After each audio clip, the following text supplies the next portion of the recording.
ปัญญาคงรัตนมหาอุบาสิกาแห่งอำเภอจอมทองเชิญคุณอัจฉริยานะครับแม่กำนันมานิดาโพธิครับแม่กำนันตำบลสันกำแพงเราอันนี้จะเป็นส่วนของท่านรองท่านเลขาและส่วนของสอบตของตำบลสันกำแพงเอาใหม่เริ่มต้นใหม่ครับพอดีเครื่องมันร้อนครับปีแล้วที่แล้วนี่ของพระครูอุดมธรรมพิราชวัดบ้านน้อย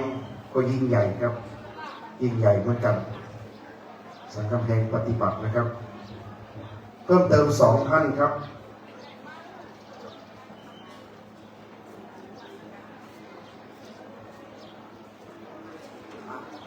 มาแล้วเนาะครับเพิ่มเติม1อาจารย์นพดลจิรนันทาครับอาจารย์นพดล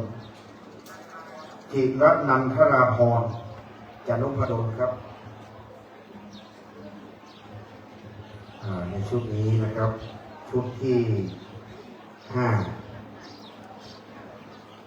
อาจารย์นพดลมาหรือยังมาแล้วเนาะสาธุครับโอเคเจ้าหน้าที่ช่วยนำเรียนด้วยนะครับ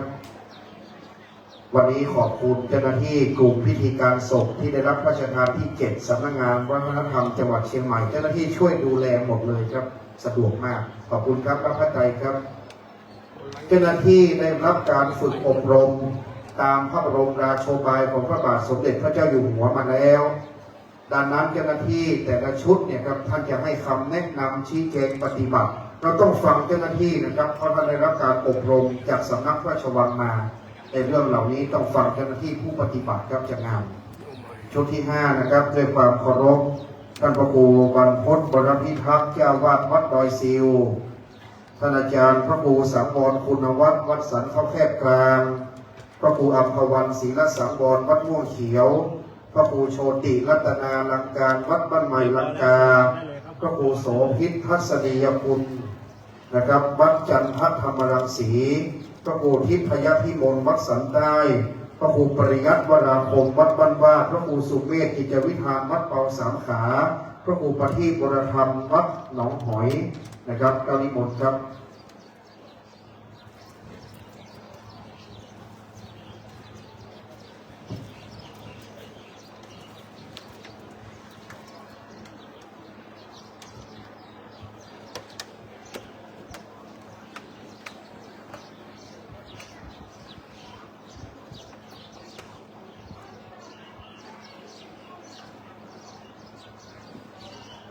วันนี้การจัดประสงค์ท่านอาจารย์พระครูวินัยพรชัชวาลชาวนะปัญโยก็เมตตาดูแลด้านบนท่านพระครูพัทรบุญญโชติเจ้าคณะตำบลก็ดูแลด้านบนนะครับท่านอาจารย์วัดสันกลางใต้ก็ดูแลด้านบนอันเป็นศิษย์กตัญญูท่านพระครูพัทรบุญญโชติท่านอาจารย์วัดสันกลางใต้ครูบาอาจารย์ดูแลพระสงฆ์อยู่นะครับด้านในประนมมือขึ้นครับน้อมจิตน้อมใจครับประนมมือขึ้น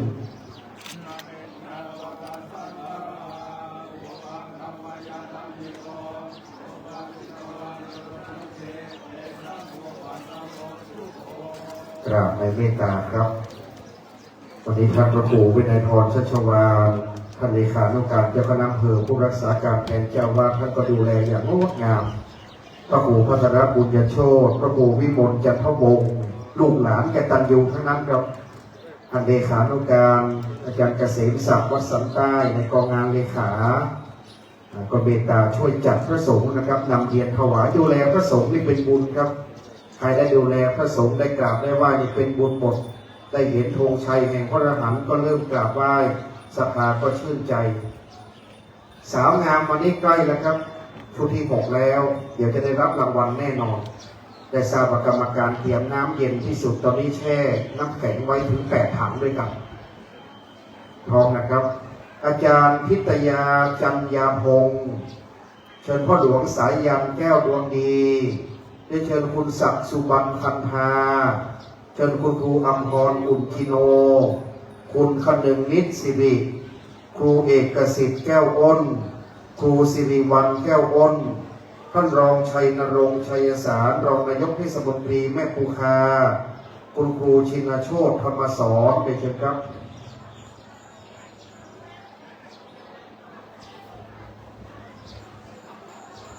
เรียนเชิญอาจารย์ณภากิริยาครับ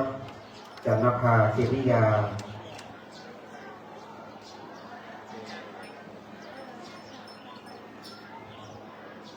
คณะครูนะครับคุณครูครบพอดีบ้านเราเมืองเราในครูบาอาจารย์เยอะครับ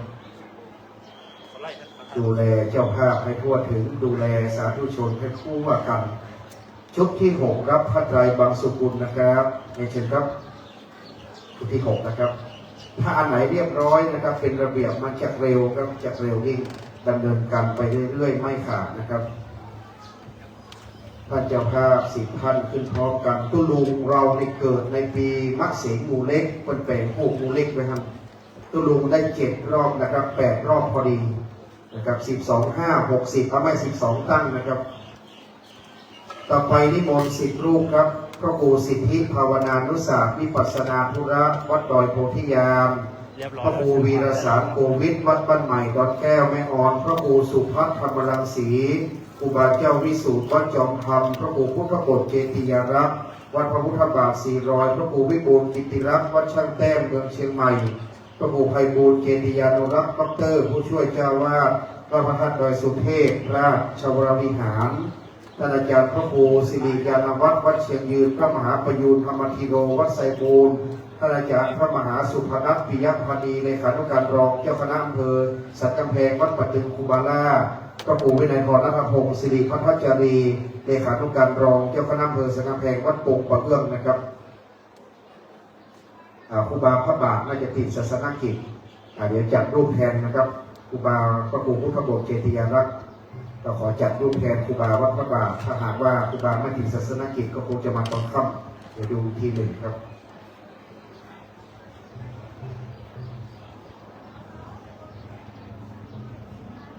ข้อแม่สูตรคูณแม่12 ตั้งถ้า12 1 12ได้นับ1 รอบพออายุ12ได้เต็ม1 รอบเป็นวัยเด็ก12 2 24เป็นวัยรุ่นนะครับถ้าว่า5 รอบ12 5 60ขีดว่าแซยิดถ้าได้ขีดเงินเดือนแสดงว่าสูงอายุอย่างเต็มรูปแบบดังนั้น12 6 7 12ใครได้72นี่นับเป็น6 รอบครูบาสุขเรานี่12 7นะครับ84แสดงว่าตุลุง7 รอบเพราะปีนี้เป็นปีงูเล็กพอดีครับเขาเป็นตั้งรูปงูเล็กตั้งรูปหัวเพิ่มพระธาตุพุทธคยานะครับจุกปีเกิด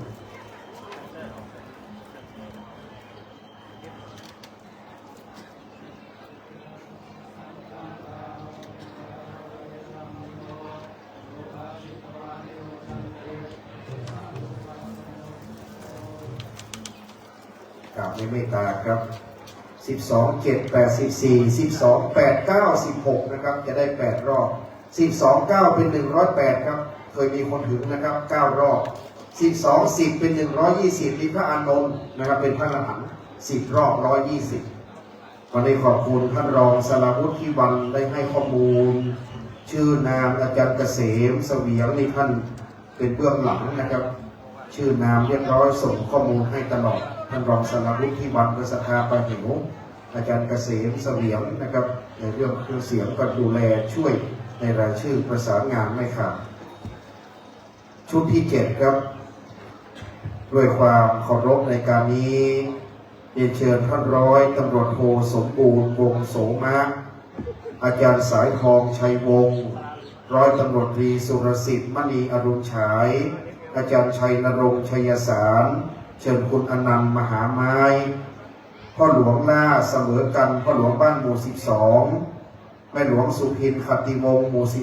13พ่อหลวงธีรยุทธพุทธรัตน์หมู่14ท่านสารวัตรกำนันวิทยาพันธ์สมบัติท่านสารวัตรกำนันสุนันทิบันครับ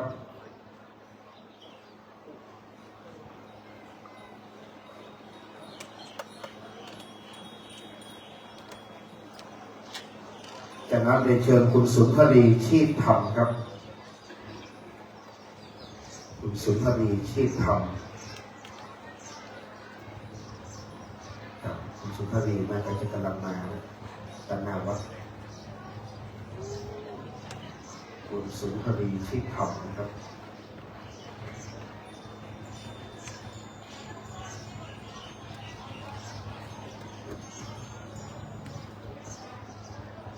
รับผ้าไตรครับ ชุดที่7ครับดำเนินไปด้วยความงดงามครับเชิญแปรแถวขึ้นด้านบนจิตรการทานเลยครับ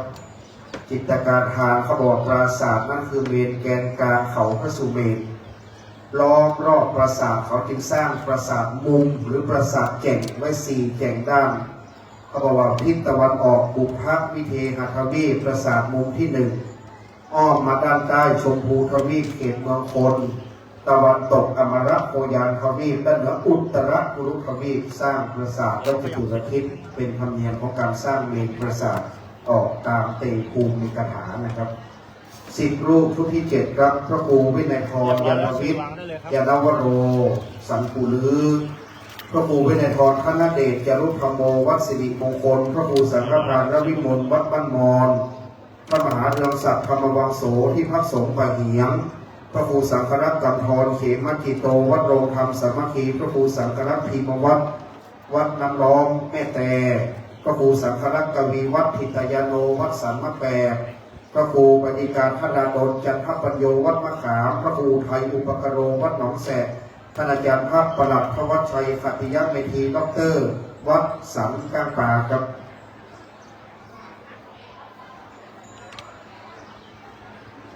สันกำแพงเหลือสรีระสังฆธรรมอยู่2 วัดอีก2 ที่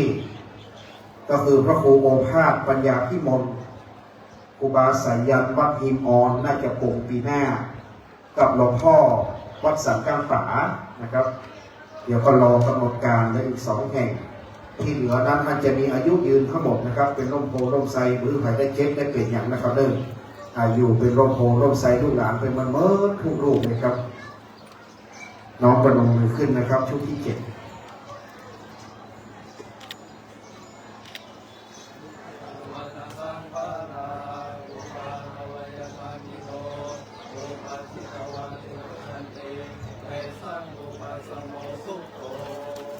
กราบในเมตตา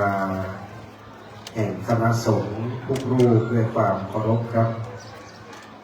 เมตตาแล้วนะครับล้อมรอบปราสาทเขาบอกว่าเป็นหิมพานต์ปราสาทนั้นคือแดนสวรรค์ครับ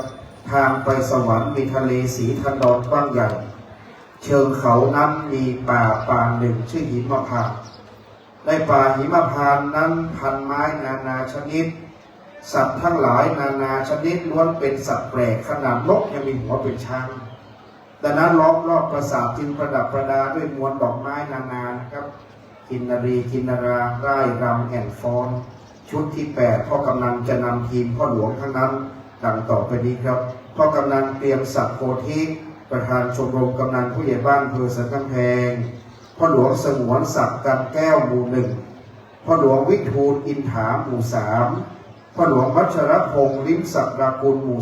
4พ่อหลวงพศพรใจคำหมู่5พ่อหลวงเจษดาจินพัฒน์เจริญสุขหมู่6พ่อหลวงชายแดนใจถาหมู่7พ่อหลวงจันทรักษ์อินตะแก้วหมู่10พ่อหลวงอดุลสังธรรมหมู่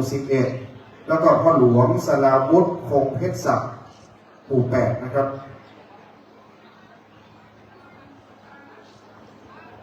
พอกำนันเกียงศักดิ์ถ้าเป็นศรัทธาป่าหิววันนี้พ่อหลวงต้องมาหมดเพราะว่าพ่อกำนันเป็นศรัทธาวัดเหล่านี้นะครับครับพ่อหลวง1 ท่านแม่บุญโยงอินถาครับเป็นผู้แทนของพ่อหลวง1 หมู่บ้านแม่บุญโยงครับแม่บุญโยงขอผู้แทนเปลี่ยน1 ท่านครับเปลี่ยนสัพพพลผู้ช่วยเป็นเปลี่ยนคนหนึ่งขอผู้ช่วยเปลี่ยนสัพพพล1 ท่านนะครับด่วนเลยครับก็สารวัตรกำลังเปลี่ยนไปพักก่อนใครไม่ไหวพักนะครับไม่ไหวบอกเจ้าหน้าที่ครับขอบคุณครับปฏิบัติหน้าที่ที่สุดเข้มแข็งครับวันนี้รับพระไตรครับ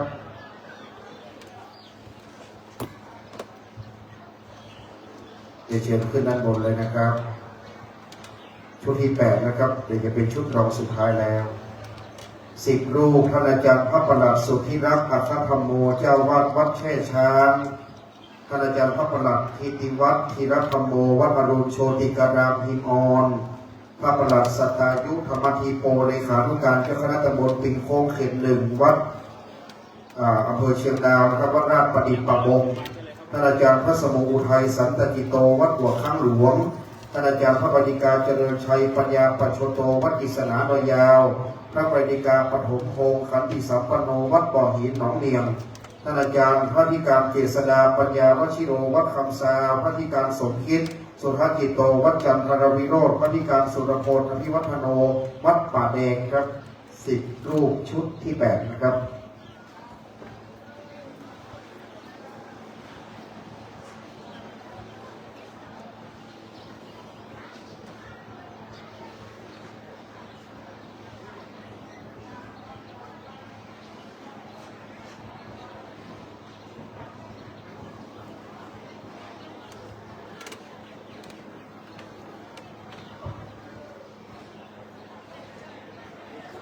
น้องประนมมือขึ้นนะครับ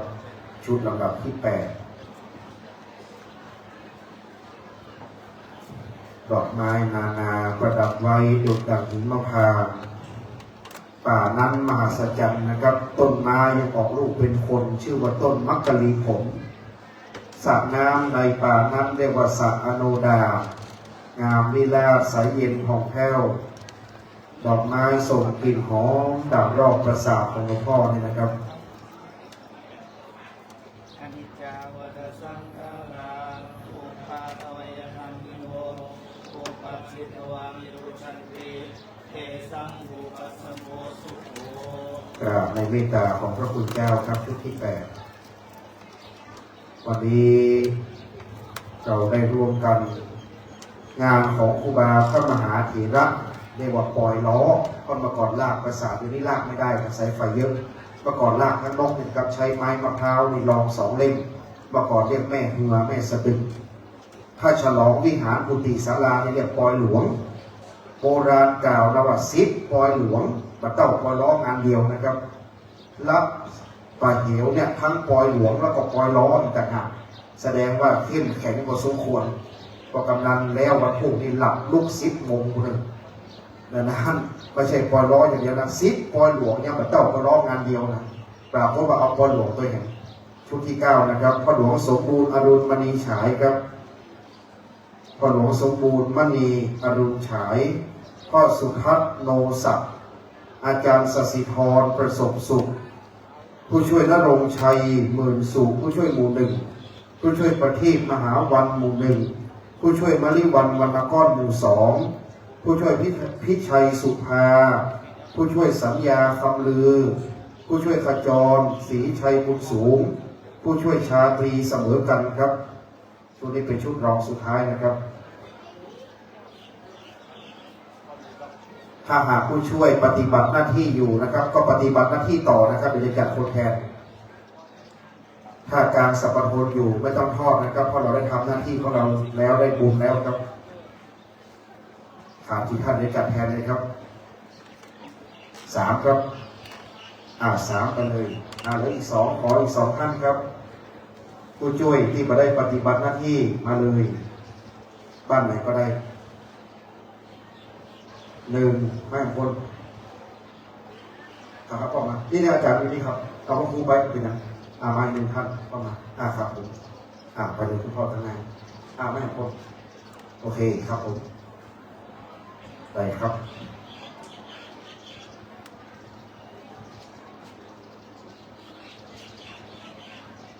ในชุดนี้ชุด 9รองสุดท้ายแล้วรับผ้าไตรเลยครับคณะสงฆ์นะครับเมตตาชุดนี้ประกอบด้วยท่านพระธิการบุญชัยปัญญาพโรวัดชัยชนะมงคลปะเป้าพระธิการพระจนประภัสโรวัดดงขี้เหล็กท่านพระธิการจันดีปัญญาวชิโรวัดจันทรังสีบุญธารามพระธิการประดิษฐ์ชินวังโสวัดยะปายพระธิการสมานกุศลกิโตวัดสังขยอมพระธิการบรรจบกิติยาโนเรียบร้อยแล้วเชิญวางได้เลยครับท่านบ้านโป่งชังคดพระธิการนรงค์วิสุทธิศรีโลวัดบ่อสร้างพระธิการชันชัยอินทปัญโยวัดสันปะค่าพระธิการบรเมศสุภัทโทวัดหนองโกงพระธิการยิ่งยอดหาสัทธโมวัดบวกเป็ดนิมนต์ครับปฏิการประดิษฐ์จะมีภาษาด้วยการสูงสุดในช่วงนี้นะครับวัดยาปายนำกันนะครับผมใน ตตากันครับตามธรรมเนียมพุทธปรินิพพานตั้งเสาไม้สร้างไว้4 ต้นเขิงผ้าเพดานวัดด้านบนเมื่อพระพุทธเจ้าเข้านิพพานพระมหาอานันตเถรเจ้าได้เขิงผ้าที่ไม้ลำคู่จึงนับเป็นธรรมเนียมจำเดิมแต่พุทธปรินิพพานเขิงผ้าเพดานไว้ตะปูนกลางกั้นเรียกผ้าพิดานหรือว่าผ้าเพดานใต้นกจะปูผ้าอีกผืนหนึ่งนะครับเรียกว่าผ้ากระดานปูลาดแต่นั้นเป็นธรรมเนียมมาแต่โบราณกาลนะครับน้องประนมมือขึ้นครับชุดรองสุดท้ายนะครับอีกชุดหนึ่งจะเป็นชุดสุดท้าย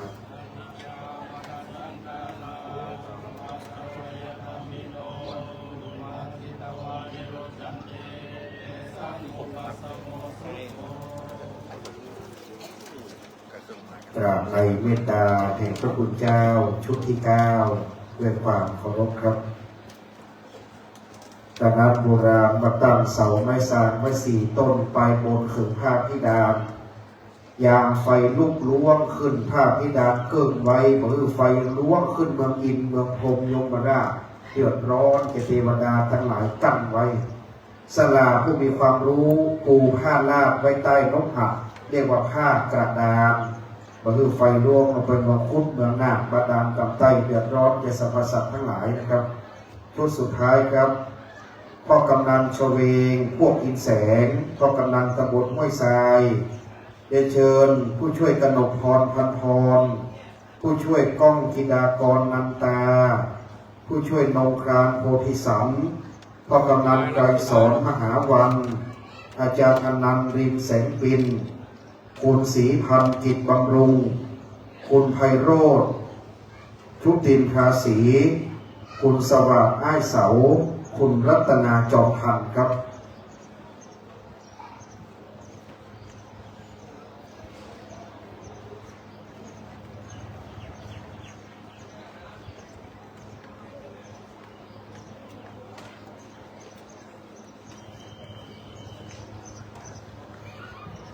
นี้ขอบคุณเจ้าภาพวันนี้ได้ยืนเทียบนะครับพร้อมพอดีนะครับรับพระใจครับชุดปิดท้ายนะครับนิมนต์ท่านอาจารย์พระธิการนำจิตตธโมวัดปูขาใต้พระธิการวัฒนชัยธรรมปัญโยวัดโอ่งมาเหนือพระธิการกนกศักดิ์จิรวัฒโนวัดบ้านโอ่งมาใต้พระธิการคำหมื่นเขมังกะโรวัดปะแงะพระธิการไพฑูรย์ภูริทัตโตวัดปะแห่ท่านพระธิการวันนกโชติปโลวัดเชียงแสนพระธิการบุญธรรมชินวังโสวัดปะยางอินกก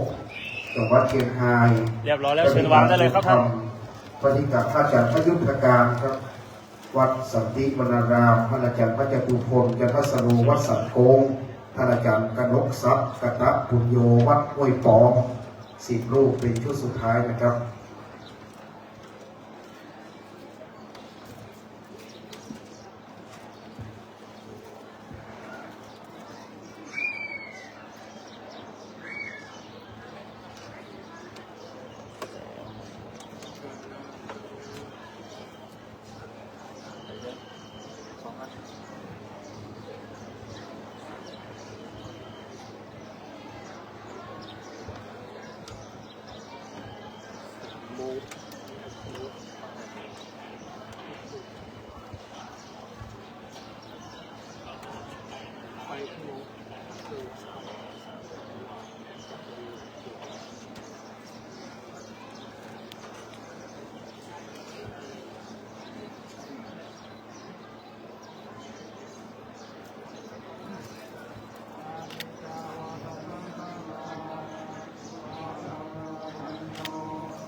กับในการบัดนี้ชุดที่10ครบถ้วน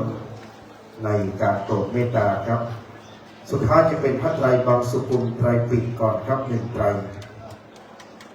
ก่อนที่จะได้เตรียมตั้งแถวนะครับการบัดนี้ท่านพิญโยปัวศรีพันธ์ท่านนายอำเภอสันกำแพง ได้มอบหมายแด่ท่านปลัดอาวุโสได้ให้เกียรติในการนี้ในตอนบ่ายนะครับสำหรับพระไตรบางสุกุลไตรปิฎกเจ้าหน้าที่เป็นผู้เชิญหนึ่งไตรครับไตรบางสุกุลไตรปิฎกในการนี้นั้นด้วยความเคารพจะได้ขอเรียนเชิญท่านปลัดอาวุโสคือท่านปลัดสมศักดิ์อรุณโสธิกุลท่านปลัดอาวุโสอำเภอสันกำแพงให้เกียรติทอดพระไตรบางสุกุลไตรปิฎกณบัดนี้ขอเรียนเชิญท่านครับการบัดนี้พระเดชพระคุณพระเจ้าคุณพระเทพสิงหวราจารย์ดร.รองเจ้าคณะจังหวัดเชียงใหม่มีเทระบัญชาถวายแด่ท่านพระครูบุรีตลาการนุรักษ์ที่ปรึกษาเจ้าคณะจังหวัดเชียงใหม่เจ้าวัดวัดอินทรามโปรดเมตตาพิจารณาพระไตรบางสุกุลไตรปิฎกขอได้รับเมตตาจากหลวงพ่อพระครูบุรีตลาการนุรักษ์ครับพระเดชพระคุณพระเจ้าคุณพระเทพสิงหวราจารย์ดร.รองเจ้าคณะจังหวัดเชียงใหม่เจ้าวัดพระสิงห์วรมหาวิหารวันนี้ท่านมีศาสนกิจในการรับเจ้าพระคุณสมเด็จพระมหาธีราจารย์นะครับ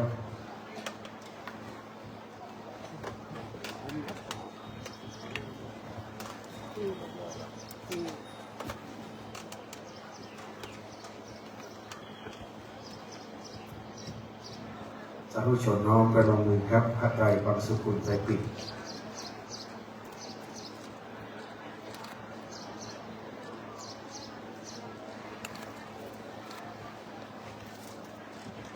กราบในเมตตาพระมหาธีระขอบพระคุณ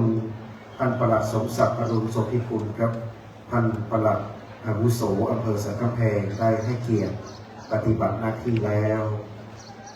ขอบคุณเจ้าหน้าที่สัมปทานครับที่การกันจัดเก็บสัมปทานขอบคุณสตรีสาวงามนะครับที่ได้ปฏิบัติหน้าที่ต่อจากนี้ไปครับเพื่อเตรียมความพร้อมเข้าขอกราบพัฒนาพระสงฆ์จตุรวรรค4 รูปอันเป็นพระพิธีธรรมที่จะได้สวดหน้าไฟนั่งเทียบอาสงฆ์ในการเตรียมสวดหน้าไฟในพิธีพระราชทานเพลิงศพกราบพัฒนาพระสงฆ์พระพิธีธรรมจตุรวรรค4 รูปได้เมตตานั่งเทียบอาสงฆ์ก่อนครับและในการนี้ครับขอประกาศในการปฏิบัติหน้าที่ของเราอีกสักครู่หนึ่งจะฟังคำชี้แจงของคณะเจ้าหน้าที่กลุ่มพิธีการศพที่ได้รับพระราชทานที่ 7สำหรับท่านที่แต่งกายชุดปกติขาวไว้ทุกข์กับข้าราชการสีกากีเดี๋ยวเราจะต้องออกยืนนะครับถ้าหากลืมปลอกแขนดำไม่ต้องลุกนั่งประจำการเหมือนเดิมแต่ถ้าสวมปลอกแขนดำกับสีกากีไม่ต้องสวมปลอกแขนนะครับออกยืนสำหรับสาธุชนโดยทั่วไปที่นั่งอยู่ในเต็นท์ด้านข้างด้านหน้าหรือในที่ต่างๆไม่ต้องลุกยืนถวายความเคารพให้นั่งประจำที่ด้วยอาการอันสำรวมที่สุดระหว่างที่เจ้าหน้าที่เชิญกล่องเพลิงพระราชทานเข้าสู่มณฑลพิธีเราจะสงบนิ่งท่านที่สวมหมวกกรุณาถอดหมวกนะครับด้านหลังไม่เดินแล้วนะครับไม่เดินไปมาแล้วท่านที่ยังไม่มีเก้าอี้นั่งให้หาเก้าอี้ที่รับรองนั่งหรือถ้าเก้าอี้ไม่มีแล้วให้ยืนอยู่ที่ใดที่หนึ่งนะครับไม่เดินไปมาเพราะเจ้าหน้าที่จะต้องเชิญกล่องเพลิงเข้าสู่มณฑลพิธี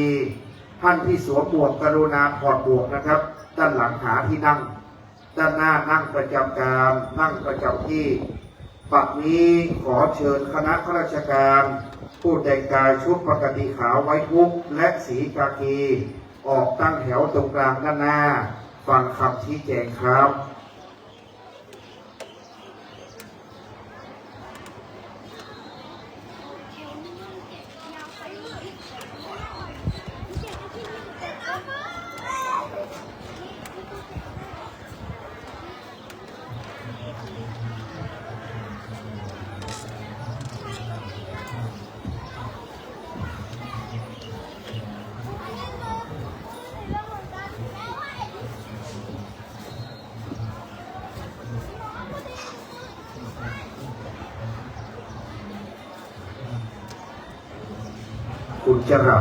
คุณจรัสคำมันมูลประพบที่ผมตั้งนะครับเนี่ยคุณจรัสครับ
ฟังเจ้าหน้าที่นะครับเจ้าหน้าที่ไม่ใช้ไมโครโฟนดังนั้นจะต้องตั้งใจฟังนะครับด้านหลังไม่เดินแล้วนะครับไม่สัญจรไปมาในระหว่างทางเข้าออกของวัดแล้วครับเพราะว่าเดี๋ยวจะเป็นทางเชิญกล่องเพลิงนะครับทิศตะวันออกไม่เดินนะครับ ประตูวัดให้โล่งนะครับด้านข้างด้านหลังยืนประจำการที่ใดที่หนึ่งนะครับ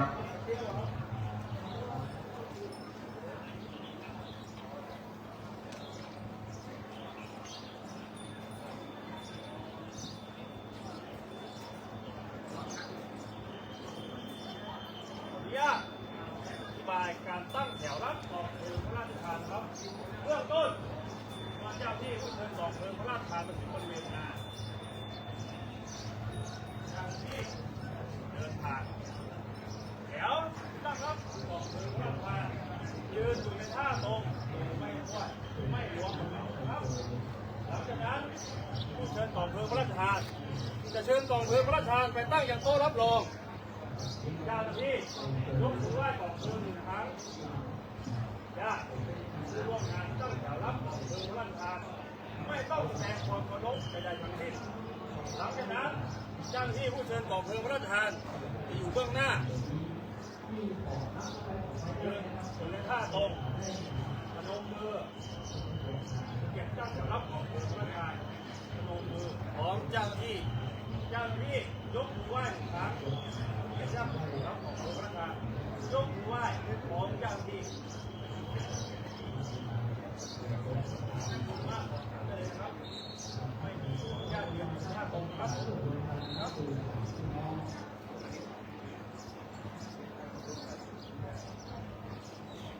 ขอบคุณเจ้าหน้าที่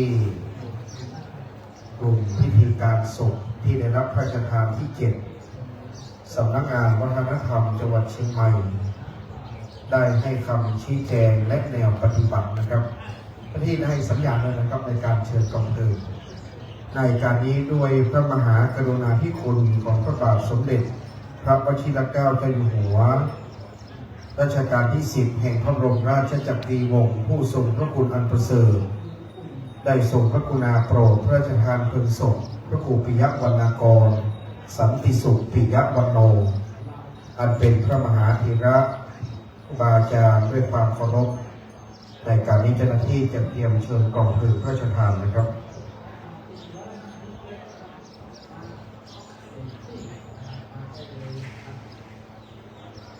เราทุกคนอยู่ในอาการอันสำรวมข้าราชการผู้สนองงานในเบื้องพระยุคลบาทตั้งใจปฏิบัติยืนให้ตรงกรมพระยาดำรงราชานุภาพตรัสว่าข้าราชการมิใช่อภิสิทธิชนแต่จะต้องเป็นแบบอย่างของประชาชนและรับใช้ใกล้ชิดติดประชาชนดังพระนามแห่งพระบาทสมเด็จพระบรมชนกาธิเบศรมหาภูมิพลอดุลยเดชมหาราชพระนามพระองค์ท่านกับภูมิพลแปลว่าพลังของแผ่นดินสีชุดข้าราชการจึงเป็นสีกากีนั่นเป็นสีของดินครับเป็นสัญลักษณ์ว่าให้ข้าราชการรับใช้ใกล้ชิดติดดินคือติดประชาชนทำงานต่างพระเนตรพระกันเมื่อกล่องเพลิงพระราชทานตกถึงท้องถิ่นท้องที่ใดข้าราชการในท้องถิ่นท้องที่นั้นต้องเป็นผู้ปฏิบัตินี่คือเขตจังหวัดเชียงใหม่โดยมีท่านชัยนรงค์นันตสายเป็นปลัดจังหวัดเขตอำเภอสันกำแพงท่านปลัดอาวุโสท่านสมศักดิ์อรุณโสภิกุลเขตตำบลสันกำแพงทั้งเทศบาลอบตและกำนันผู้ใหญ่บ้านปฏิบัติหมดครับและเขตบ้านป่าเหวหมู่นี้เป็นผู้ปฏิบัติทั้งหมดท้องถิ่นท้องที่จังหวัดตำบลอำเภอใดหมู่บ้านใดปฏิบัตินะครับอยู่ให้พร้อมเมื่อฝนจะตกแดดจะออกอย่างไรจะปฏิบัติด้วยความตั้งใจผู้ที่นั่งอยู่สาธุชนประจำการครับไม่เดินเข้ามาในพิธีแล้วนะครับบัดนี้เจ้าหน้าที่กลุ่มพิธีการศพที่ได้รับพระราชทานที่ 7สำนักงานวัฒนธรรมจังหวัดเชียงใหม่จะเชิญกล่องเพลิงพระราชทานเข้าสู่มณฑลพิธีณบัดนี้ครับ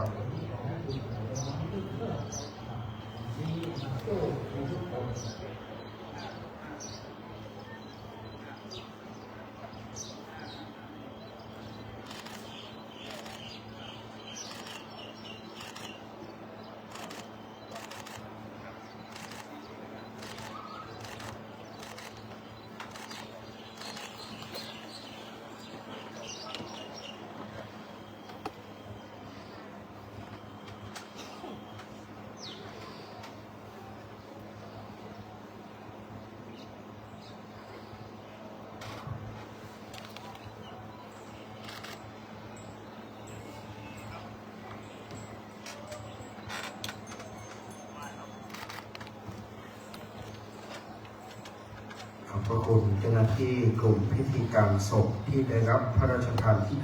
7สำนักงานวัฒนธรรมจังหวัดเชียงใหม่เชิญกล่องเพลิงพระราชทานตั้งไว้ในที่อันควรบนจินตนาการแล้วครับขอบพระคุณข้าราชการที่ตั้งแถวยืนแถวล้วนเป็นข้าราชการได้ปฏิบัติหน้าที่เป็นข้าราชการดีศรีศาสนาจะได้กลับเข้าสู่ที่นั่งเก้าอี้รับรองและอยู่ในอาการอันสำรวมจะประกอบพิธีต่อนะครับขอบพระคุณที่ได้ยืนแถวอย่างงดงามปฏิบัติตามแนวปฏิบัติที่เจ้าหน้าที่ให้ข้อปฏิบัติไว้อย่างตั้งใจและเป็นหนึ่งเดียวกันแสดงออกถึงความสามัคคีมีพลังของ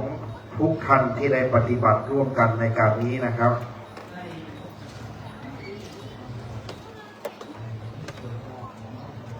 ราชการให้เกียรติแล้ว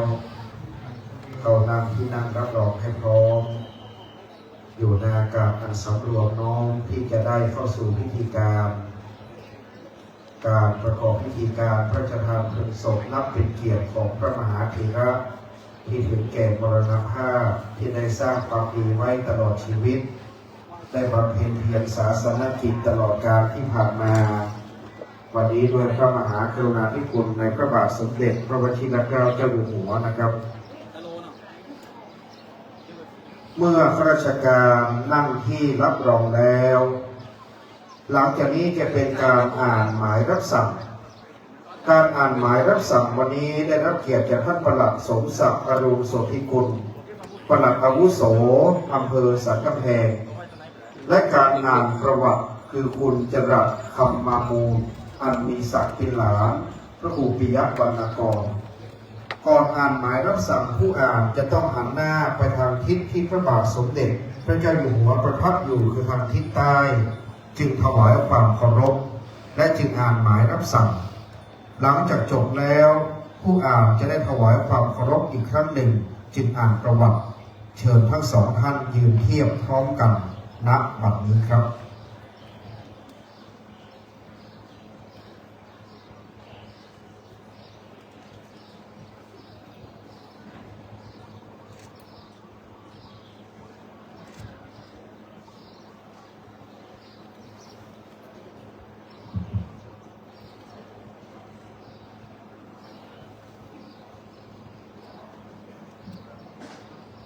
หมายรับสั่ง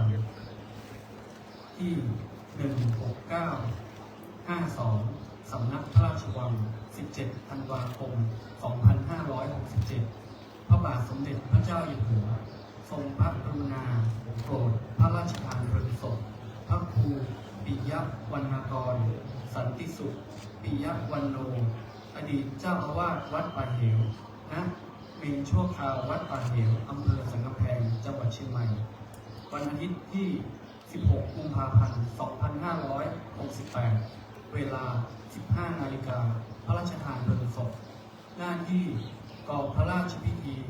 นำหมายเรียนเจ้าภาพศพพระครูปิยวรรณกรสันติสุขปิยวรรณโน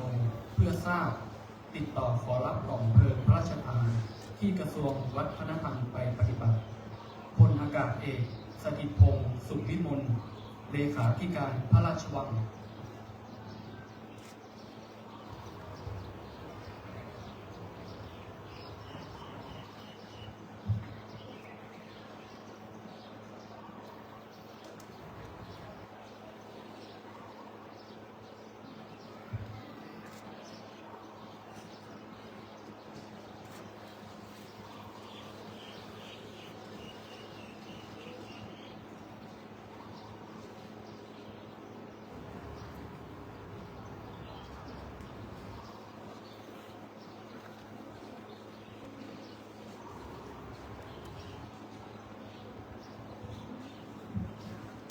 กราบนมัสการพระเดชพระคุณพระเทพปริยัติที่ปรึกษาเจ้าคณะภาค7พระเถรานุเถระที่เคารพอย่างสูงกราบเรียนนายณรงค์นันตาสายปลัดจังหวัดเชียงใหม่ประธานในพิธีและท่านผู้มีเกียรติที่เคารพทุกท่านครับก่อนที่จะประกอบพิธีพระราชทานเพลิงศพหลวงปู่พระครูปิยวรรณกรสันติสุขปิยวรรณโนในวันนี้ เพื่อเป็นการประกาศเกียรติคุณและรำลึกถึงวาระสุดท้ายกระผมนายจรัสคำมามูลซึ่งเกี่ยวข้องเป็นหลานของหลวงปู่พระครูปิยะวรรณกรผู้มรณภาพขอนำประวัติและคำอาลัยของหลวงปู่มาเรียนให้ท่านผู้มีเกียรติทุกท่านได้รับทราบโดยสังเกตดังนี้หลวงปู่พระครูปิยะวรรณกรสถานะเดิมชื่อสันติสุขนามสกุลชัยวังเกิดวันศุกร์ที่ 9 กุมภาพันธ์ 2483 ปีมะเสงณบ้านร้องบัวแดงเลขที่ 61 หมู่ที่ 3 ตำบลร้องบัวแดง อำเภอสันกำแพง จังหวัดเชียงใหม่ เป็นบุตรของนายปันนางคำเขียวชัยวังมีพี่น้องร่วมบิดามารดาเดียวกัน 3 คนคือพระครูปิยะวรรณกร สันติสุขปิยะวรรณโน นายอินทรชัยวังเสียชีวิต นางแสงจันทร์ธรรมมูลเสียชีวิต และมีพี่น้องต่างมารดาด้วยกันอีก 4 คน 1. นายคำชัยวังเสียชีวิต 2. นางแก้วทิมโนเสียชีวิต 3. นางฝอยสมณะเสียชีวิต 4. นางเถียงสิริเสียชีวิตหลวงปู่พระครูปิยะวรรณกรบรรพชาเป็นสามเณรเมื่อวันที่ 18 พฤษภาคม 2498 ณ วัดร้องบัวแดง ตำบลร้องบัวแดง อำเภอสันกำแพง จังหวัดเชียงใหม่ โดยมีพระครูธรรมบัณฑิต วัดร้องบัวแดง ตำบลร้องบัวแดง อำเภอสันกำแพง จังหวัดเชียงใหม่ เป็นพระอุปชฌาย์ ต่อมาเมื่อครบอายุ 20 ปี หลวงปู่ได้เข้ารับการอุปสมบทเป็นพระภิกษุ เมื่อวันที่ 5 ตุลาคม 2503 ณ วัดร้องบัวแดง โดยมีพระครูธรรมบัณฑิต วัดร้องบัวแดง ตำบลร้องบัวแดง อำเภอสันกำแพง จังหวัดเชียงใหม่ เป็นพระอุปชฌาย์ มีพระครูธรรมโกศล วัดร้องบัวแดง เป็นพระกรรมวาจาจารย์ พระมหาวีระธรรมโม วัดร้องบัวแดง เป็นพระอนุสาวนาจารย์ ในนามฉายาว่าปิยะวรรณโน หลังจากบรรพชาอุปสมบทแล้ว ได้จำพรรษาที่วัดร้องบัวแดงเป็นจำนวน 15 ปี จากนั้นได้ย้ายมาเป็นผู้รักษาการแทนเจ้าอาวาสวัดป่าเหว ตำบลสันกำแพง อำเภอสันกำแพง จังหวัดเชียงใหม่ วิทยาฐานะ พ.ศ. 2490 สำเร็จการศึกษาประถมศึกษาปีที่ 4 จากโรงเรียนวัดร้องบัวแดงศรีจันทร์วิทยาคาร อำเภอสันกำแพง จังหวัดเชียงใหม่ ปี พ.ศ.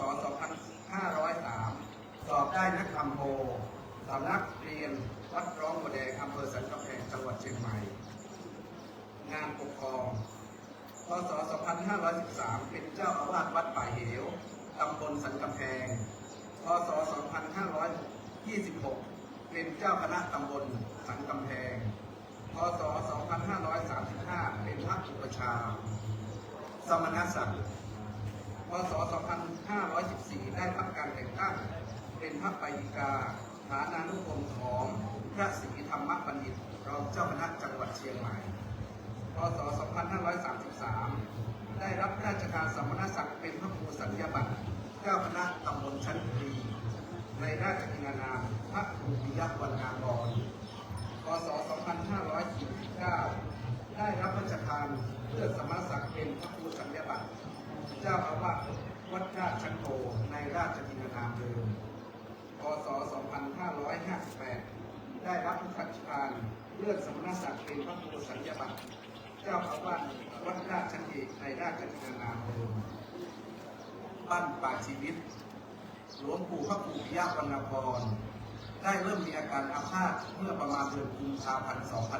2566 ขณะนั่งรถวีลแชร์ไฟฟ้าได้เกิดอุบัติเหตุหกล้มบริเวณวัดไม่สามารถขยับตัวได้คณะศิษย์จึงได้นำท่านเข้ารักษาที่โรงพยาบาลมหาราชนครเชียงใหม่ อาการเริ่มดีขึ้นแพทย์จึงอนุญาตให้กลับมาพักที่วัดอยู่จนถึง1 เดือน ประมาณเดือนสิงหาคมได้มีอาการขยับตัวไม่ได้คณะศิษย์ติดอาราธนาท่านไปทำการกายภาพบำบัดที่นพบุรีศรีนครพิงค์ศูนย์การดูแลผู้สูงอายุผู้มีภาวะขึ้นพิงอยู่ได้ประมาณ1 เดือนก็กลับมาพักอยู่ที่วัดตามปกติ ต่อมาเมื่อเดือนมีนาคม 2567 ท่านได้มีอาการไข้สูงเหนื่อยหอบปอดชื้นความดันสูงจึงเข้ารับการรักษาที่โรงพยาบาลสงฆ์มหาราชนครเชียงใหม่เป็นระยะเวลา 5 เดือนอาการเริ่มวิกฤตมีเลือดออกในท้องอาการไม่ดีขึ้นจนถึงมรณภาพเมื่อวันที่ 20 กรกฎาคม 2567 เวลาประมาณ 21:30 นาทีด้วยโรคปอดอักเสบติดเชื้อสิริอายุได้ 84 ปี 64 พรรษาปิยะวรรณาลัยครูปิยะวรรณากรสันสุปิยะปันโนมหาเถระอุบัติมายังโลกนี้นับโดยอายุไขของท่าน 84 ปี มีอายุในคฤหัสถ์เพียงน้อยนิดมีชีวิตในเพศบรรพชิตเป็นส่วนใหญ่ถึง 64 ปีอุบัติมาเพื่อยังโลกคือตัวเองให้สว่างไสวโดยประกอบอยู่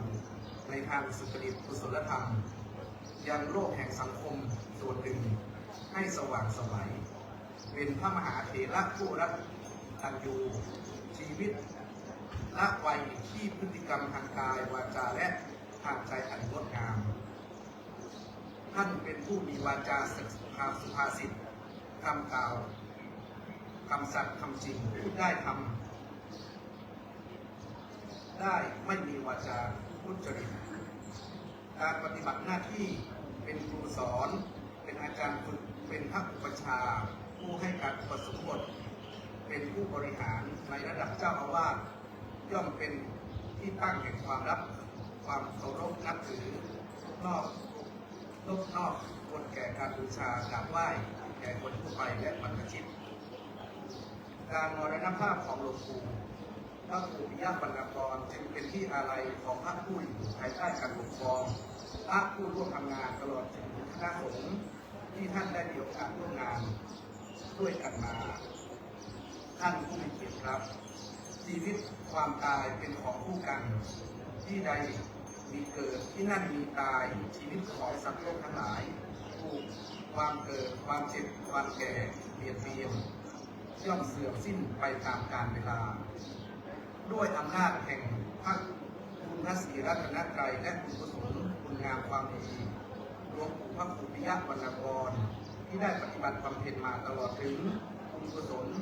คณะสงฆ์คณะศิษยานุศิษย์คณะสภาวัดป่าเหวคณะลูกหลานเหลนญาติพี่น้องได้ร่วมกันบำเพ็ญทักษิณานุปทานอุทิศในการครั้งนี้จงเป็นพลวะปัจจัยทรงให้หลวงปู่พระครูปิยะวรรณกรสันติสุขปิยะวรรณโนได้ไปสถิตเสวยอุดมสุขในทิพย์พิมานสุขติสถาน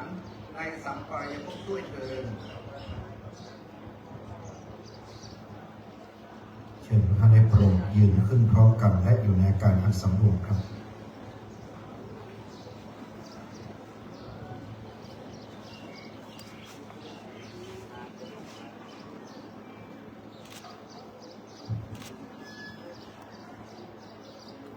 ด้วยคุณงามความดีบารมีธรรมที่พระครูปิยะวรรณกรสันติสุขปิยวรรณมหาเถระได้กระทำบำเพ็ญมาตลอดชีวิตและกุศลบุญญาราศีที่คณะศิษยานุศิษย์ได้กระทำบำเพ็ญในส่วนทักษิณานุปทานกิจอุทิศถวายแล้วขอจงเป็นพลวะปัจจัยน้อมส่งดวงวิญญาณแห่งหลวงพ่อพระครูปิยะวรรณกรสู่สัมปรายภพสู่คติภูมิตลอดกาลนานขอบพระคุณทุกท่านเชิญทุกท่านได้โปรดนั่งลงได้ครับต่อจากนี้ไปจะเป็นการทอดผ้าไตรบางสุกุลและประกอบพิธีพระราชทานเพลิงศพท่านกำนันจะเป็นผู้เชิญผ้าไตรในลำดับนี้คือท่านกำนันเตรียมศักดิ์โพธิประธานชมรมกำนันผู้ใหญ่บ้านอำเภอสันกำแพงด้วยความเคารพกระผมได้เชิญท่านชัยนรงค์นันตาสายท่านปลัดจังหวัดเชียงใหม่ประธานในพิธีให้เกียรติทอดผ้าไตรบางสุกุลและให้เกียรติเป็นประธานในการประกอบพิธีพระราชทานเพลิงศพพระครูปิยะวรรณกรครับ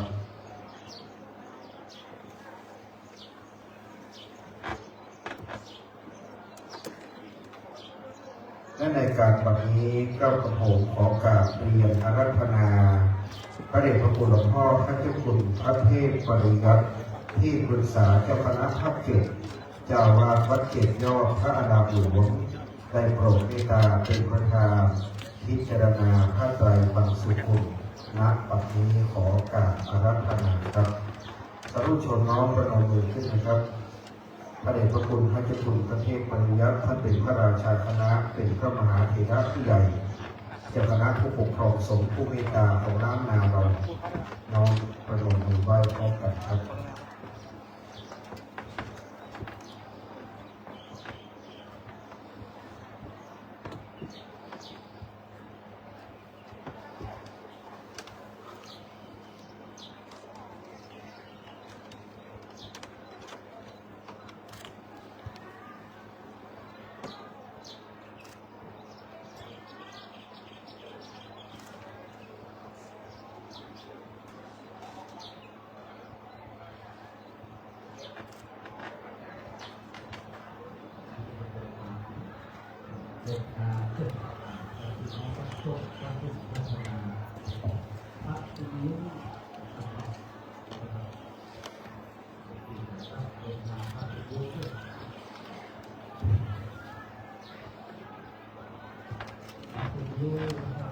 นมัสการขอบพระคุณพระเดชพระคุณพระเจ้าคุณพระเทพปริยัติที่ปรึกษาเจ้าคณะภาคเจ็ดเจ้าว่าพระเจ็ดยอดพระอารามหลวงได้ระดับประจำที่ไปนั้นในส่วนของการประกอบพิธีพระราชทานเพลิงศพวันนี้ท่านประธานในพิธีท่านชัยนรงค์นันตสายท่านปลัดจังหวัดเชียงใหม่ท่านจะได้เกียรติเป็นประธานในการประกอบพิธีพระราชทานเพลิงศพท่านพระครูพีระวรรณกรอดีตเจ้าวาดวัดป่าหิวตำบลสันนันแดงตำบลสันนันแดงเป็นพระได้โปรดยืนขึ้นกองกันครับ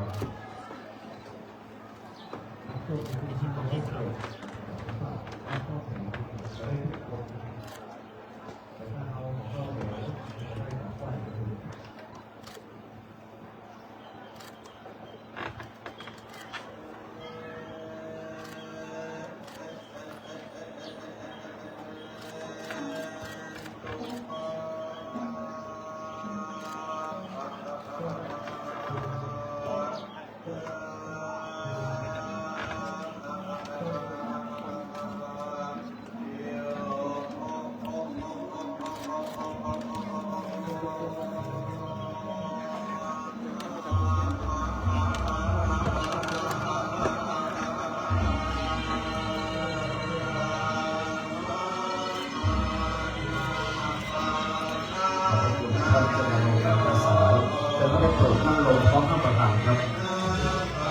วันนี้จากนมัสการขอบพระคุณพระเจ้าคุณพระเทพปริยัติที่ปรึกษาเจ้าคณะภาคเจ็ดวัดเจ็ดยอดจากนั้นก็คือบุรีกราบนะครับจะนำคณะสงฆ์ขึ้นวางดอกไม้จันทร์บนกิจการงานครับ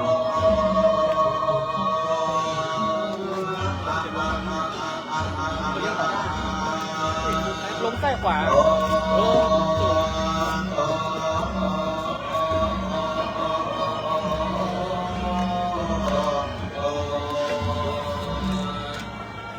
ก็จะลงตะมีนะ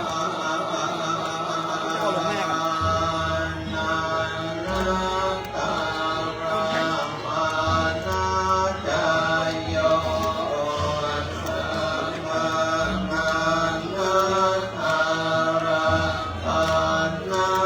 Jaya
คณะสงฆ์ขหายามค่ำบัพติศาสนกิจนิมนต์6 โมงแรงนะครับเราจะเริ่ม6 โมงตรงคณะสภา6 โมงตรงจะมีการฟ้อนส่งสการ3 ชุดและหลังจากนั้นจะเป็นการเตะพัม1 การอื่นประลงส่งสการเลยครับท่านประหลัดอาวุโสคุณนายทิพวรรณครับคุณนายนำเลยนะครับคุณนายนำแถวกับท่านประหลัดอาวุโสจากนั้นตามแถวเลยครับขอเป็น2 แถวนะครับคุณนาย1 แถวท่านประหลัด1 แถวครับขึ้นตรงกลางลงซ้ายขวานะครับขึ้นตรงกลางลงซ้ายขวา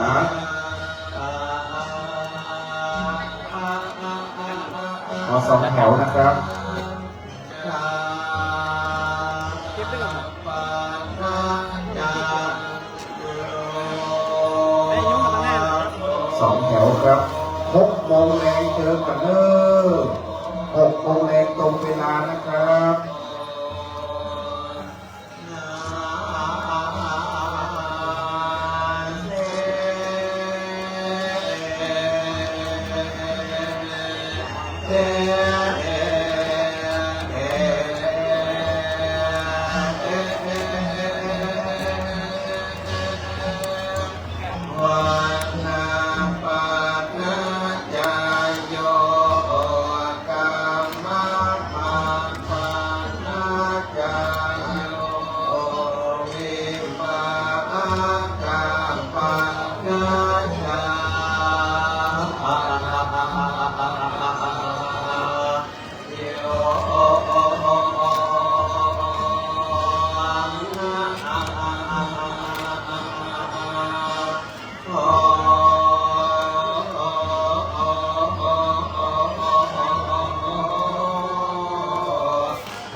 กากีทับประเภทเลยกากีทับประเภท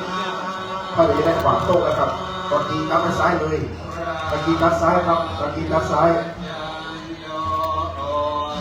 กากีทับซ้ายเจ้าหน้าที่จะขวางโต๊ะกันนะครับเป็นท้ายที่กากีเลย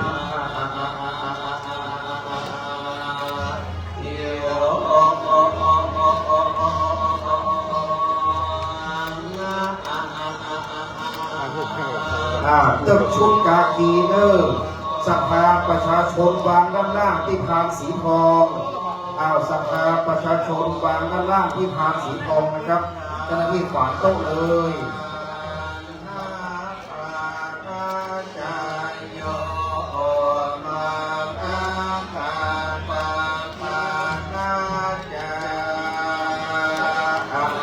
สภาประชาชนวางที่โต๊ะสีทองเลยครับที่พานเลยขอบพระคุณครับผม6 โมงเจอกับเด้อสภา6 โมงก็ได้อะไรดีเที่ยวจะได้เที่ยวนะครับเข้าว่า6 โมงจะเจอกัน6 โมงเจอกันนะอะไรดีเที่ยวดีเก็บตกกันมานั่งอะไรดีเก็บแห่งรุ่นจะได้เที่ยวนะครับ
มีลูกกระตูเนอ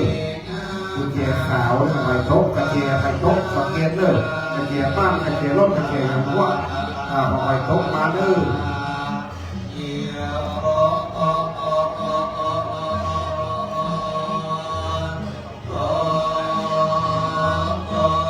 ขอบคุณเจ้าหน้าที่กลุ่มพิธีการศพที่ได้รับพระราชทานที่เขียนสำนักงานวัฒนธรรมจังหวัดเชียงใหม่ได้มาช่วยปฏิบัตินะครับ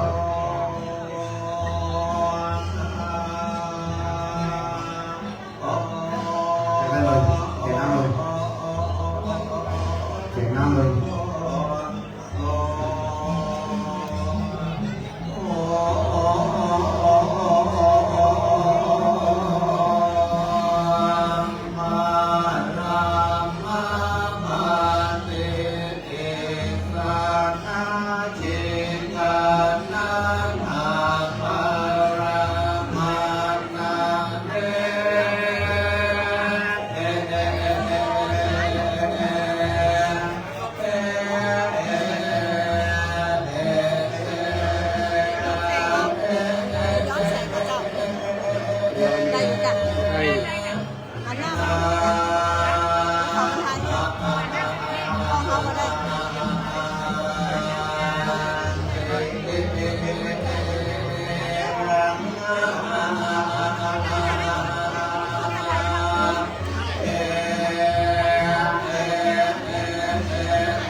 ของผู้โชคดีครั้งหนึ่งเนอะการต่อสู้ซึ่งนี้ก็ยังอยู่นักนะซึ่งนี้ก็ยังอยู่นักดาวนั้นใช่สองคนนี่กันเนาะเอาคนอยากไปนั่ง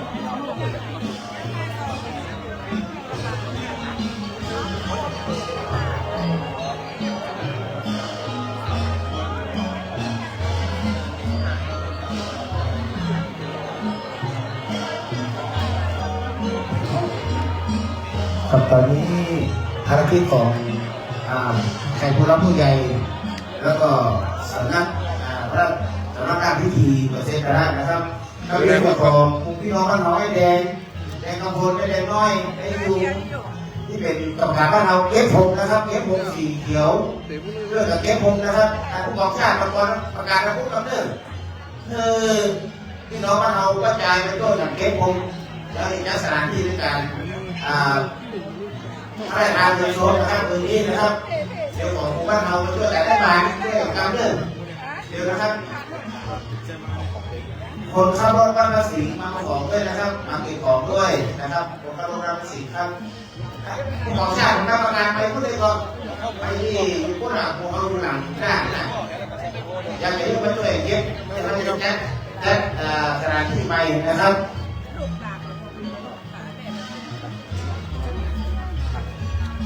แม่เจ้าครับ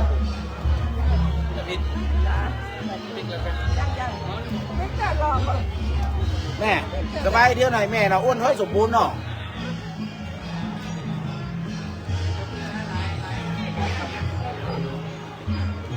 วันนี้นะผมขออนุญาตเอาเงินเนอะลงกันวันกัน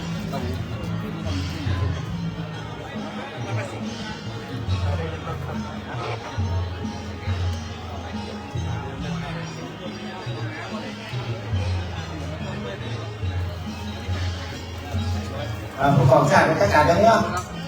มีคนทายผมก็เขาบอกเอาไม่จับน่ะสองคน สัก5 โมง 5 โมงก่อน ก็4 โมงครึ่งอะ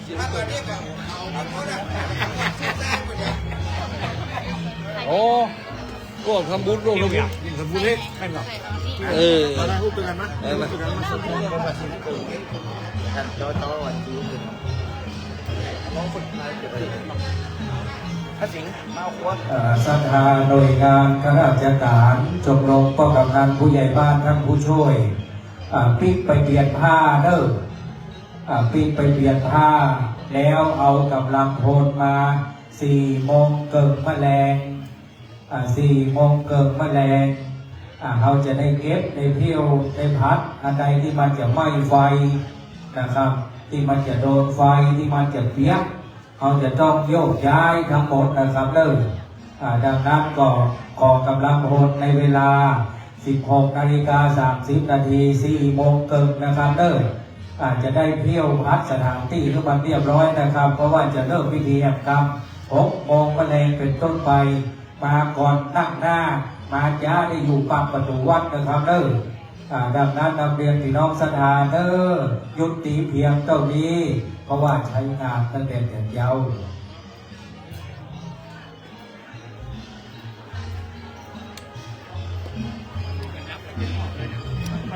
พอไปเนอะ